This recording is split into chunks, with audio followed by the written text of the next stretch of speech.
Hello students, अभी तक हमने अपने प्रीवियस लेक्चर के अंदर जो है मिलर इंडिसेस हमने पढ़ा था। आज जो हम पढ़ने वाले हैं इंटरप्लेनर स्पेसिंग। तो मैंने कल आपको फीचर्स ऑफ मिलर इंडिसेस में कल मैंने आपको ये पॉइंट बताया था कि अगर दो एडजेसेंट प्लेन्स हैं जो कि क्या है, एक तरह से पैरेलल प्लेन्स का सेट है, उनके बीच में अगर मुझे कोई डिस्टेंस बताना है, ठीक है, दो एडजेसेंट पैरेलल प्लेन्स के बीच में अगर मुझे क्या बताना है, डिस्टेंस बताना है, तो उसका फॉर्मूला क्या था, D H K L A by में H square plus K square plus L square इसकी पावर 1/2। और यहाँ पे जो सेट्स ऑफ पैरेलल प्लेन है उनकी इंडिसेस क्या है, एच के एल। तो ये जो है बेसिकली जो distance between the two sets of parallel plane या फिर distance between the adjacent planes जो है वो अगर हमें निकालना है तो वो क्या होता है, ए बाय में H square plus K square plus L square की पावर 1/2। तो ये आया कैसे है, तो ये फॉर्मूला आज हम डिराइव करेंगे। सो बेसिकली उसके लिए हमने क्या कंसीडर करना है, एक यूनिट सेल कंसीडर करना है। तो यहाँ पे जो हम यूनिट सेल कंसीडर करके चलेंगे उसकी जो एक्सिस होंगी वो कैसी होंगी, ऑर्थोगोनल होंगी, ठीक है ना। सो हमने यूनिट सेल कंसीडर किया जिसकी कोऑर्डिनेट एक्सिस कैसी है, ऑर्थोगोनल है। उसके बाद हमने क्या किया, अब हमारे पास जो यूनिट सेल है उसके अंदर से हमने कोई भी एक पॉइंट, कोई भी एक लेटेस्ट पॉइंट को हमने क्या मान लिया, ओरिजिन मान लिया, ठीक है।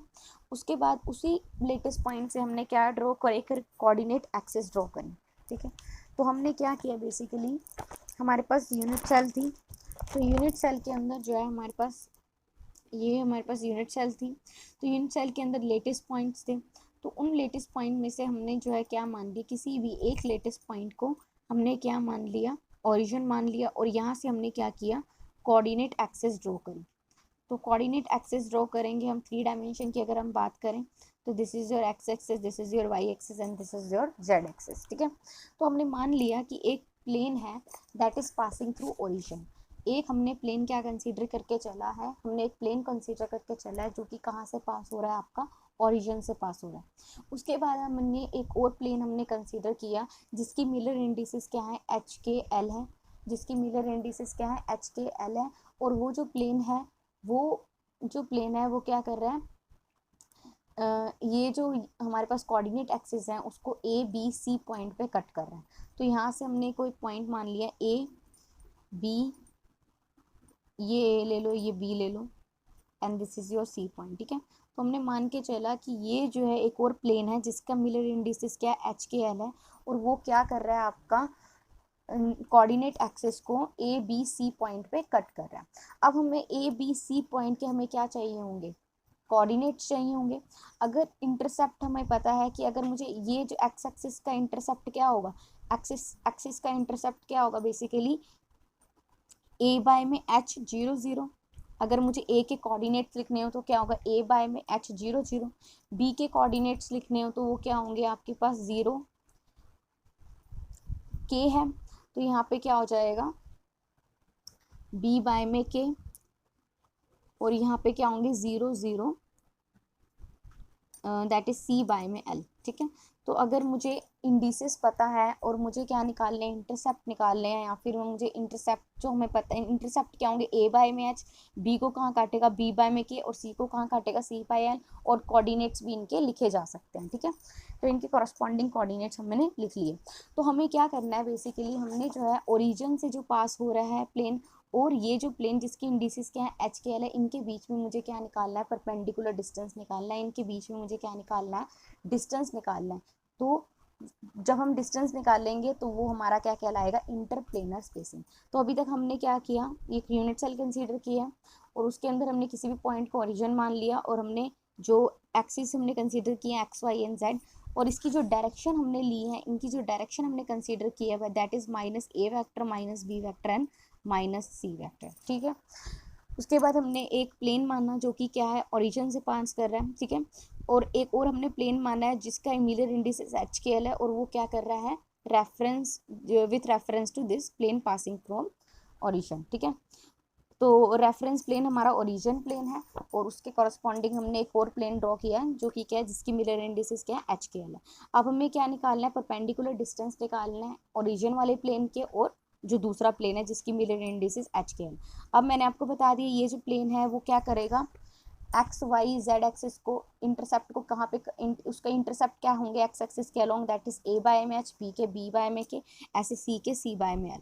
और जो डायरेक्शन रहेंगी वो क्या रहेंगी आपकी minus A axis minus B axis and minus C axis. अब हमने क्या करना है, we draw a normal to the plane A B C from origin. हमने क्या करना है, ओरिजिन से हमने एक नॉर्मल हमने ड्रॉ किया इस प्लेन के ऊपर। अब प्लेन ऊपर की तरफ है, ठीक है, इस तरह से। तो हमने क्या किया, इसके ऊपर एक नॉर्मल ओ एन हमने ड्रॉ किया, ठीक है, जो कि क्या है, इसके परपेंडिकुलर है, ठीक है। हमने क्या किया है, एक ओ एन ड्रॉ किया that is perpendicular from origin that is perpendicular to this plane, ठीक है। उसके बाद इसको हमने क्या नाम दिया, दैट इज बेसिकली नॉर्मल, ठीक है। हमने एक नॉर्मल ड्रॉ किया है। अब ये जो नॉर्मल है that is making an angle, तो नॉर्मल जो है O N that is basically D, ठीक है। तो ये क्या है, हमने और नॉर्मल ड्रॉ किया है प्लेन ए बी सी पे ओरिजिन से। तो जो डी है वो हम ये भी कह सकते हैं उसकी लेंथ क्या रहेगी, नॉर्मल रहेगी from origin to that point to the that plane, ठीक है ना। तो ये बेसिकली क्या होंगी आपकी दो प्लेन्स के बीच में, एडजेसेंट प्लेन्स के बीच में क्या है, डिस्टेंस है एक तरह से। तो यही हमें कैलकुलेट करना है। तो हमने मान के चला जो ओ एन है that is making an angle, O N जो है वो क्या कर रहा है, एक्स एक्सिस के साथ जो है अल्फा एंगल बना रहा है, वाई एक्सिस के साथ जो है बीटा एंगल बना रहा है। आप इसको डैश से शो करो, अल्फा डैश एंगल बना रहा है एक्स एक्सिस के साथ, बीटा डैश एंगल बना रहा है वाई एक्सिस के साथ, एंड गामा डैश एंगल बना रहा है किसका, जेड एक्सिस के साथ। तो हमें ये पता लग गया ये क्या कर रहा है, एक्स एक्सिस के साथ अल्फा डैश एंगल बना रहा है, वाई एक्सिस के साथ बीटा डैश एंगल बना रहा है, जेड एक्सिस के साथ गामा डैश एक्सिस बना रहा है, एंगल बना रहा है। तो हमने यहाँ पे जो है अल्फा डैश बीटा डैश और गामा डैश इसलिए लिए हैं ताकि आपको अल्फा बीटा और गामा में आप कंफ्यूज ना हो। तो बेसिकली ये वाले हमें पता है ये जो एंगल्स होते हैं तो क्रिस्टलोग्राफिक एंगल्स होते हैं। तो ये जो है वो एंगल्स नहीं है, ये एंगल्स और ये एंगल जो है डिफरेंट है, ठीक है। तो ये इंटरएक्सियल एंगल्स हैं, ये तो जो नॉर्मल के साथ एंगल बन रहे हैं वो। तो यहाँ से अगर मुझे क्या निकालना हुआ, देखो यहाँ से अगर मैं ट्रायंगल, अगर मैं ये एन है तो यहाँ से ये ए है, दिस इज़ योर बी, तो मैं ये ले लूँ एन ए बी ट्रायंगल अगर मैं कंसीडर करूँ, एन ए बी ट्रायंगल अगर मैं कंसीडर करूँ, तो यहाँ से मैं क्या लिख रही हूँ, ए एन, तो यहाँ से अगर मैं क्या लिखूँ, आप यहाँ से ज़्यादा क्लियर हो जाएगा। ओ एन जो है वो क्या है आपका परपेंडिकुलर है इन प्लेन के ऊपर, तो यहाँ पे भी आप डॉटेड लाइन से शो करोगे। तो आपने जो ट्रायंगल अगर मैं कंसीडर करके चलूँ तो मैं लूँगी ओ ए एन ट्रायंगल अगर मैं कंसीडर करूँ, ओ ए एन ट्रायंगल अगर मैं कंसीडर करूँ, तो ये ओ एन है, ये डी के इक्वल है, ठीक है। सो ओ एन जो है वो डी के इक्वल है, तो ये बेस है, ठीक है। बेस बाय में हाइपोटेनियस, इसकी हमें पता है इंटरसेप्ट क्या है, ए बाय में एच। तो बेस ओ एन बाय में हाइपोटेनियस क्या है, ओ ए। तो यहाँ से हो जाएगा that is cos alpha, alpha dash. So यहाँ से अगर मैं लिखूँ ओ एन क्या है, D is equal to O A क्या है, ए बाय में एच कॉस अल्फा डैश, ठीक है। ऐसे ही आप क्या करोगे, O N B triangle consider करोगे, तो वही बेस ओ एन बाय में आप लिखोगे O B is equal to cos beta dash. So यहाँ से हमारे पास जो डी है वो किसके इक्वल आ जाएगा, ओ बी क्या है आपका, बी बाय में के, तो बी बाय में के कॉस बीटा डैश। ऐसे ही आप निकाल सकते हो ट्रायंगल, हम ले लेंगे ओ एन सी, तो सेम कॉस गामा डैश किसके इक्वल आ जाएगा, सी बाय में के cos gamma dash, sorry D is equal to C by में के कॉस गामा डैश। तो ये आप कैलकुलेट कर लोगे, हमने ए बी ये डी हमने यूँ कैलकुलेट कर लिया। तो यहाँ से हमारे पास क्या आ जाएगा, तो यहाँ से हमारे पास डी इन सबके इक्वल आ जाएगा, ठीक है। तो ए बाय में H cos alpha dash, B by में ये के है यहाँ पे, इसको रिप्लेस कर दो, एंड दैट सी बाय में L, that is C by में एल, ठीक है। तो ये क्लियर इसको ठीक कर लेना, अपनी बुक में जो मिस्टेक है, बी बाय में के cos beta dash, C by में एल कॉस गामा डैश। तो यहाँ से हमारे पास direction, law of direction cosine हम लगाएंगे, वो क्या कहता है, कॉस अल्फा डैश का square plus cos beta dash का square plus cos gamma dash का स्क्वायर इज इक्वल टू 1। तो हम क्या करेंगे, कॉस अल्फा डैश निकाल लेंगे, वो क्या हो जाएगा, एच बाय में ए डी, ठीक है। और कॉस बीटा डैश क्या होगा, के बाय में बी इंटू डी। ऐसे ही कोस गामा डैश क्या होगा, एल बाय में सी इंटू डी। तो डी का स्क्वायर कॉमन आ जाएगा आपका यहाँ से, तो एच बाय में ए का एच बाय में ए का whole square plus K by में बी का whole square plus C L by में सी का whole square is bracket close is equal to 1। तो यहाँ से डी हम निकाल लेंगे, दैट इज 1 बाय में एच स्क्वायर बाय में A square plus K square by में B square plus L square by में सी स्क्वायर की पावर 1 बाय में 2।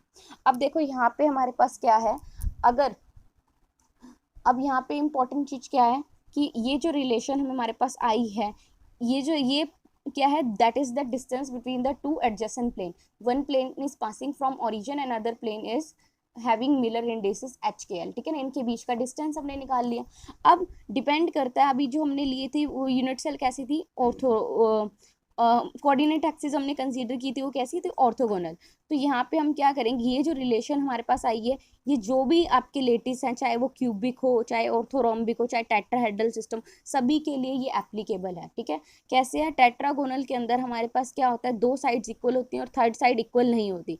तो दो साइड्स इक्वल होती हैं, उसमें आप क्या करोगे, ए, यहाँ पे बी की जगह आप क्या पुट कर दोगे, ए पुट कर दोगे, प्लस L² बाय में C², ठीक है।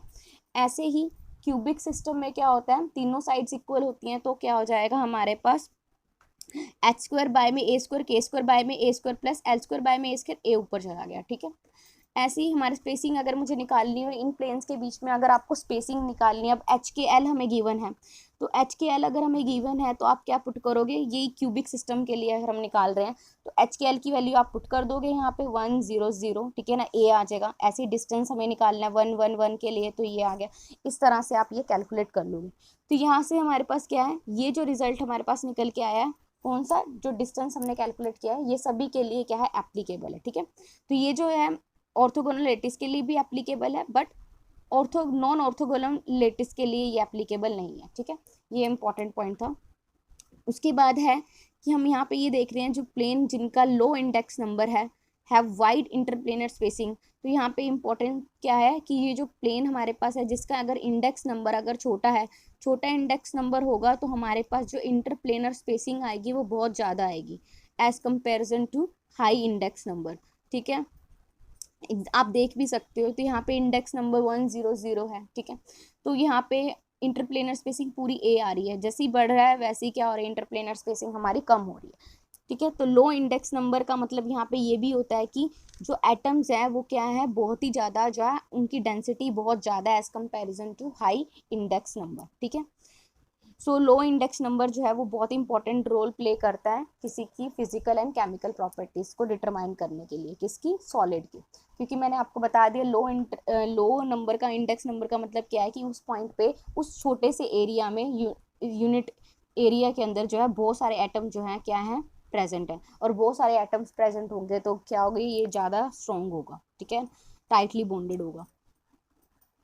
उसके बाद है हमारे पास क्यूबिक क्रिस्टल। क्यूबिक क्रिस्टल हमने आपको बता दी है कि क्यूबिक क्रिस्टल में क्या होता है, जो यूनिट सेल होता है वो कैसा होता है, क्यूब होता है, ये हम डिस्कस कर चुके हैं। तो यूनिट सेल जो है वो कैसा होता है, क्यूब होता है। तो हमारे पास जो है तीन तरह के जो है हमें क्या मिलते हैं, तीन तरह के हमारे पास क्रिस्टल मिलते हैं। तो सबसे पहला है सिंपल क्यूबिक क्रिस्टल।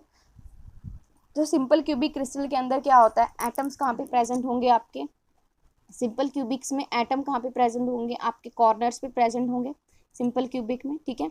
और हर एटम जो है वो क्या होगा, 8 यूनिट सेल से सराउंडेड होगा। हर एटम किससे सराउंडेड होगा, 8 यूनिट सेल से सराउंडेड होगा। तो इस लेटेस्ट पॉइंट का अगर मुझे इफेक्टिव देखना है, इस लेटेस्ट पॉइंट का अगर मुझे इफेक्टिव पार्ट क्या होगा, तो हर एटम जो है बेसिकली क्या कर रहा है, 1/8 पार्ट हमें दे रहा है, ठीक है, ऑफ द यूनिट सेल। उसके बाद है, क्योंकि ये क्या है, 8 यूनिट सेल से सराउंडेड है, ठीक है, हर एटम का कंट्रीब्यूशन कितना होगा पर यूनिट सेल, दैट इज 1/8। उसके बाद इसका एग्जांपल है पोलोनियम, सीजियम क्लोराइड, ये सारे कैसे हैं, आपके सिंपल क्यूबिक क्रिस्टल हैं।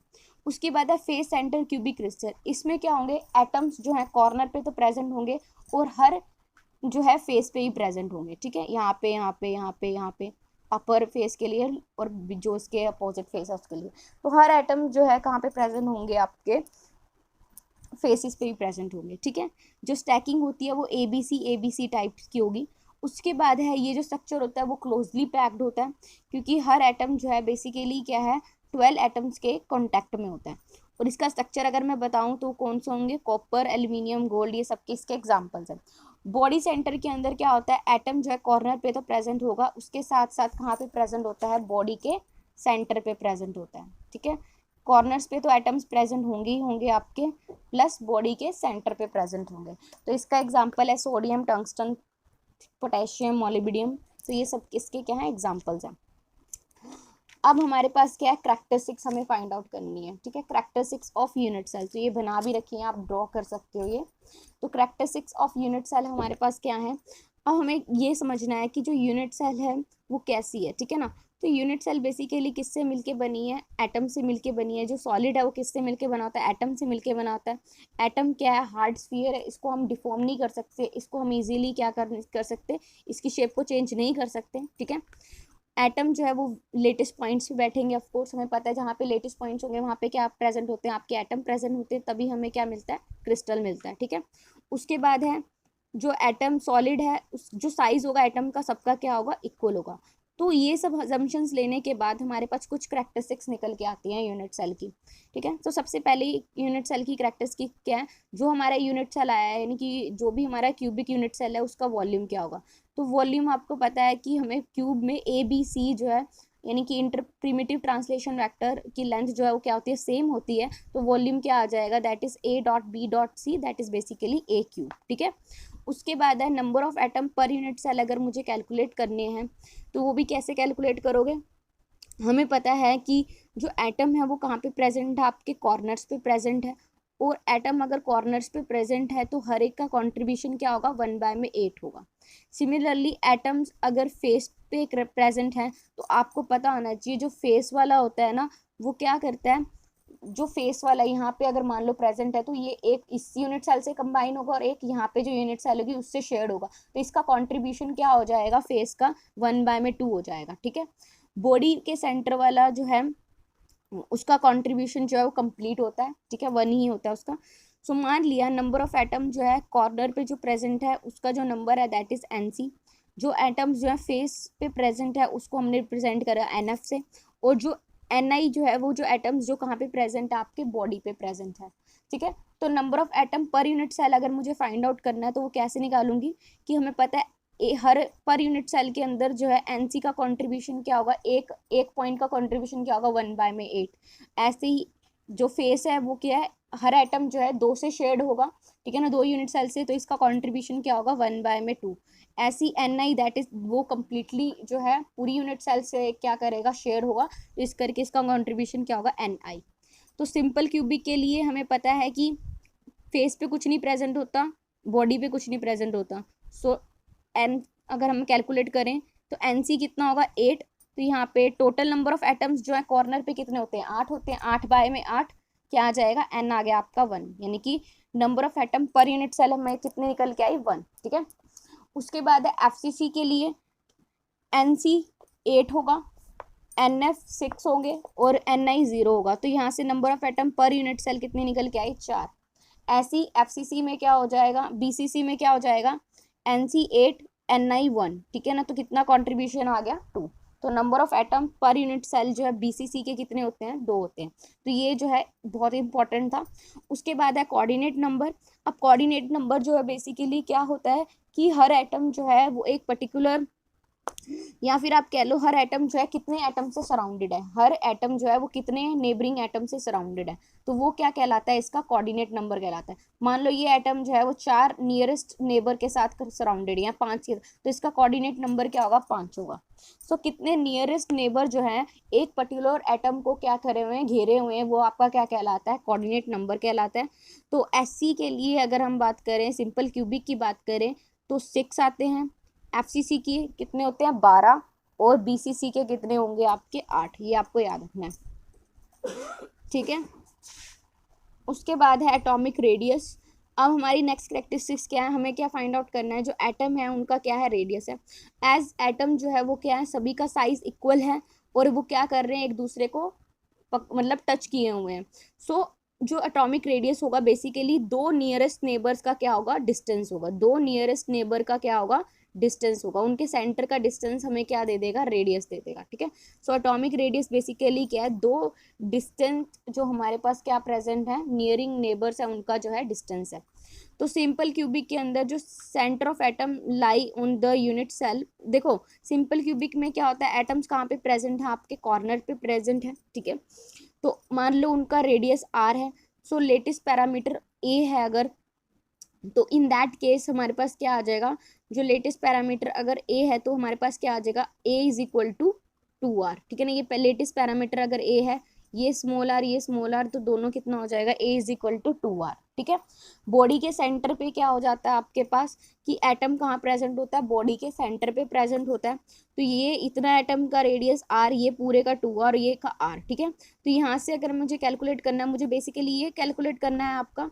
तो अब यहाँ से हमने क्या लगाना है, आप लगाओगे पाइथागोरस थ्योरम, ठीक है। तो वो क्या कहती है, पहले हमने क्या निकाल लेना, देखो बच्चे यहाँ से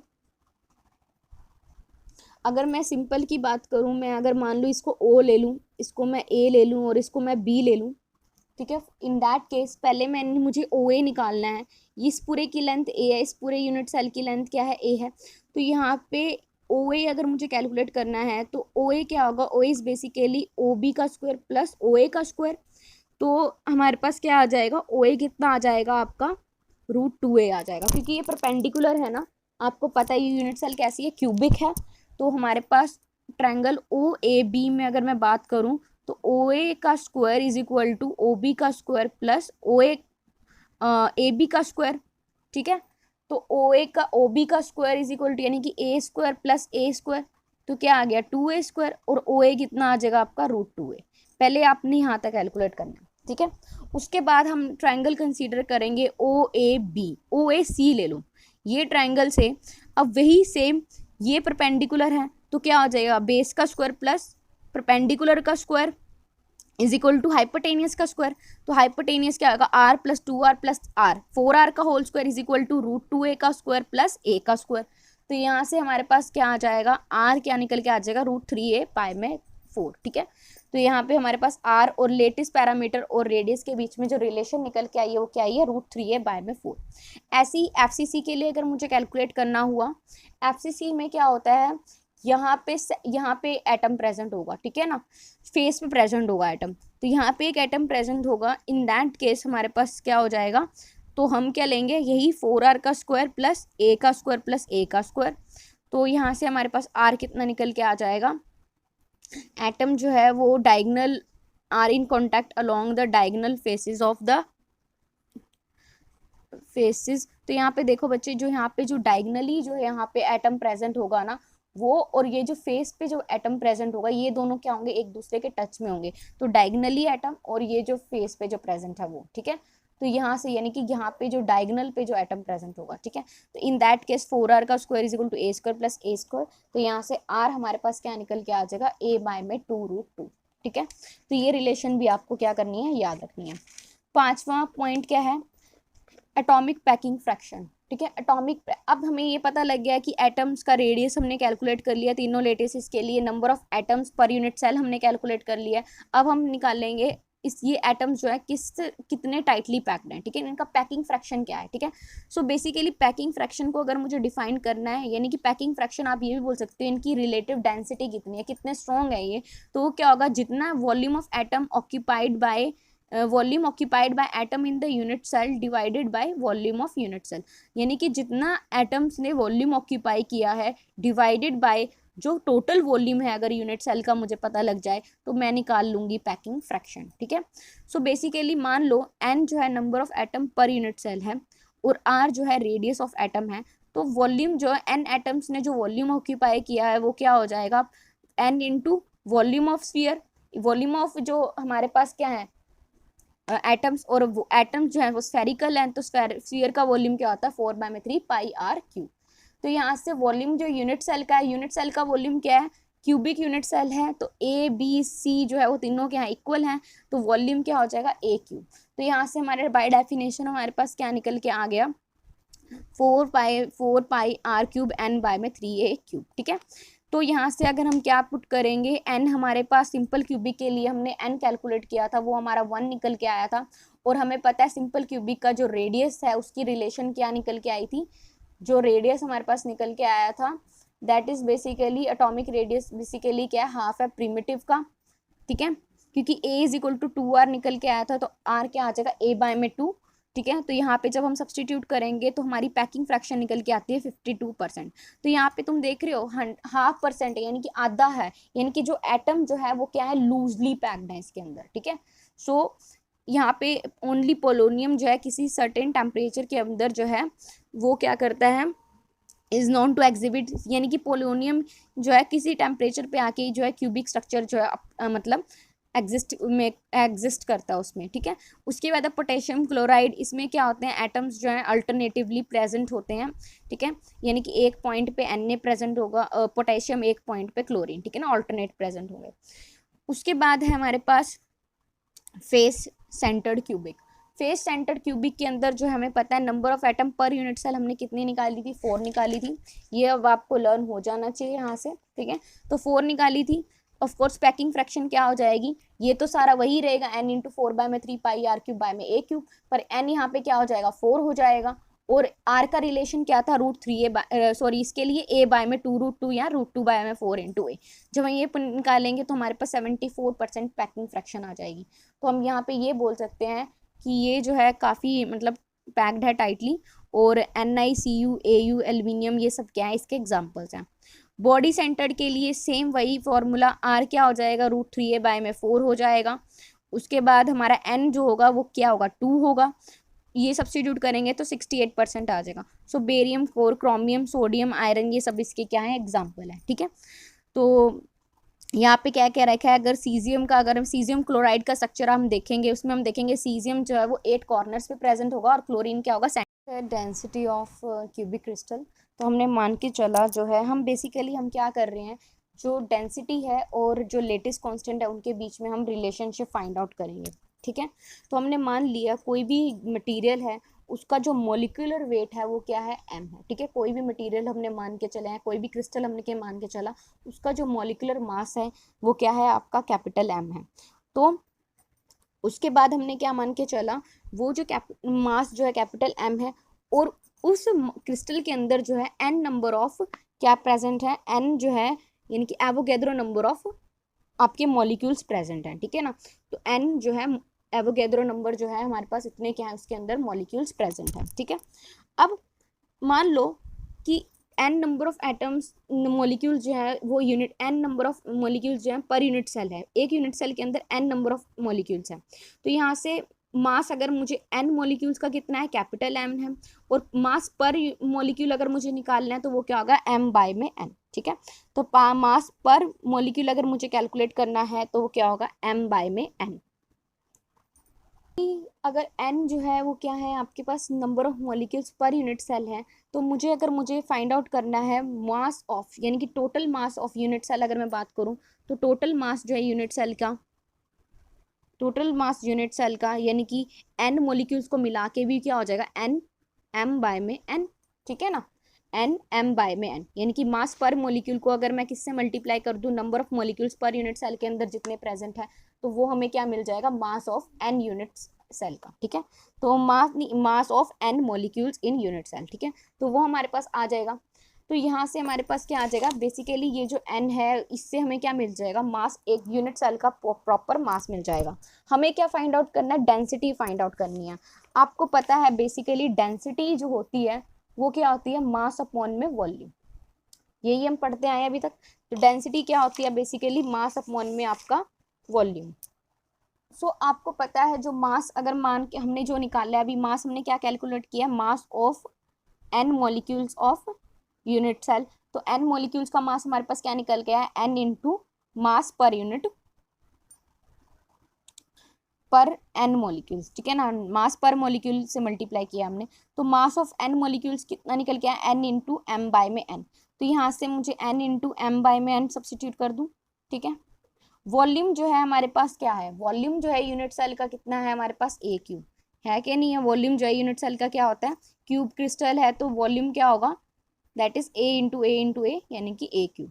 तो डेंसिटी को अगर मैं रो से डिनोट कर रही हूँ तो ये आ जाएगा, तो रो a क्यूब जो है वो क्या आ जाएगा, n इंटू m/n आ जाएगा, ठीक है, कोई दिक्कत तो नहीं। तो यहाँ से अगर मैं रो कैलकुलेट कर लूँ तो वो क्या आ जाएगा, सॉरी a कैलकुलेट कर लूँ तो वो क्या आ जाएगा, n into m/n divided by rho, इसकी पावर क्या आ जाएगी, 1/3। तो क्वेश्चन में ये भी आ सकता है कि लेटेस्ट पैरामीटर और क्या डेंसिटी के बीच में जो है रिलेशनशिप फाइंड आउट करो। सो बेसिकली आपको ये डेरिवेशन आपको करके दिखानी है, ठीक है। रो हमारा निकल गया which gives us the density of crystal. तो अभी के लिए इतना ही, थैंक यू सो मच।